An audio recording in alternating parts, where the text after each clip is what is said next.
नमस्कार, मी अनिल उपाध्ये. शिवसिद्ध बातमीपत्रात आपलं स्वागत आहे. पाहूया आजची बातमी. कोल्हापूर जिल्ह्यातील चंदगड तालुक्यातील हासगोळी सरोळी परिसरात अंमली पदार्थांविरोधी पथकाने केलेली मोठी कारवाई केली असून यामध्ये सुमारे 100 कोटींचा मुद्देमाल ताब्यात घेतल्याची माहिती समोर येत आहे. या कारवाईमुळे देशात महत्त्व प्राप्त झाले आहे. याबाबत अधिक माहिती अशी की हासगोळी ते सरोळी रस्त्यावरील एका पोल्ट्री फार्ममध्ये अंमली पदार्थांचा मोठा साठा असल्याची माहिती अंमली पदार्थाविरोधी टास्क फोर्सचे पोलीस अधीक्षक MM मकानदार यांना मिळाली होती. त्यामध्ये मुंबईतील एका आरोपीला अटक करण्यात आले होते.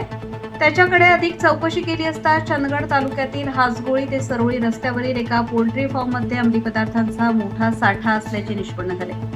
यावेळी पुणे अंमली पदार्थांविरोधी टास्क फोर्स आणि स्थानिक पोलिसांनी छापा टाकला.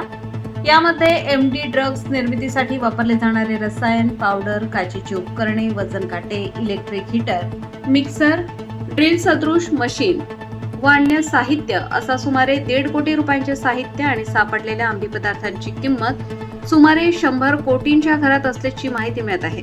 यामध्ये 6 जणांना अटक करण्यात आलेली आहे.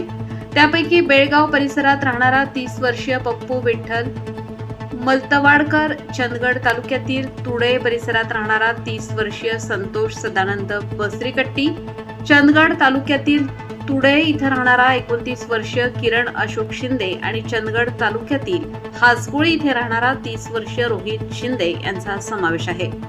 ही कारवाई अंमली पदार्थ विरोधी टास्क फोर्सचे पोलीस अधीक्षक MM मकानदार, पोलीस उपाधीक्षक गडहिंग्लज उपविभाग विवेक पाटील, चंदगड पोलीस ठाणे पोलीस निरीक्षक निंगाप्पा चौखंडे याशिवाय स्थानिक पोलीस, कोल्हापूर पोलीस आणि पुणे अंमली पदार्थ विरोधी टास्क फोर्सचे पथक सहभागी होते.